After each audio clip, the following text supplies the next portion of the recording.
आणि यानंतर घाटकोपर दुर्घटनेप्रकरणी अत्यंत महत्त्वाची बातमी।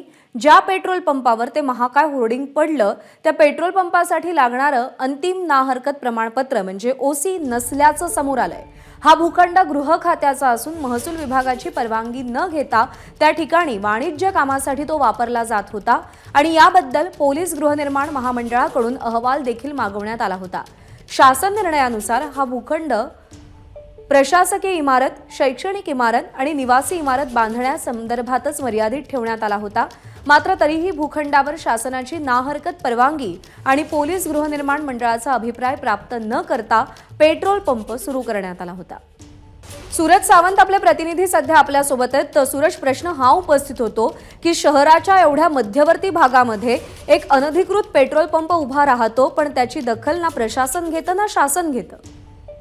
तर ना आपण पाहतोय की ज्या पद्धतीने पेट्रोल पंप रेल्वे प्रशासनाच्या हद्दीमध्ये उभं करण्यात आलं होतं, यातून रेल्वेला एक रेल्वे पोलिसांना हा रेव्हेन्यूच्या मिळावा या अनुषंगाने ते उभं करण्यात आलं होतं। मात्र यासाठी लागणाऱ्या ज्या आवश्यक परवानग्या आहेत त्या या घेण्यात आलेल्या नव्हत्या, कारण यावरती खरं तर या जागेवरती पोलीस गृहनिर्माण मंडळानेच आक्षेप घेतला होता की या ठिकाणी पेट्रोल पंप बनू शकत नाही, कारण ही जागा जी होती ती रहिवाशी बिल्डिंगीसाठी किंवा प्रशासकीय इमारतींसाठी राखीव होती।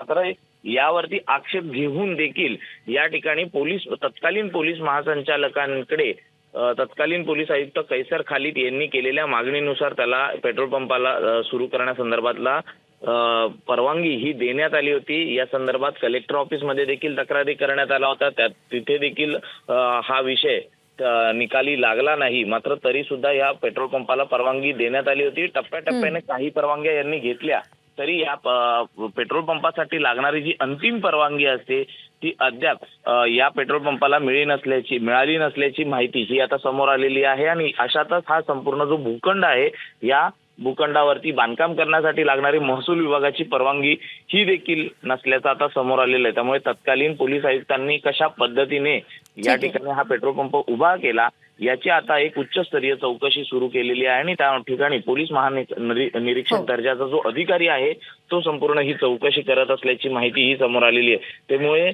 एकूणच आपण पाहतोय की ज्या पद्धतीने या भूखंडाचा गैरवापर झाल्याचं आता समोर आलेलं आहे, या प्रकरणी आता शासन काय निर्णय काय कारवाई होते हे पाहणं महत्त्वाचं आहे। जर पोलिसांच्या निगराणीखाली या सगळ्या गोष्टी होत असतील तर ते अधिक घातक आहे। सूरज, धन्यवाद दिलेल्या माहितीसाठी।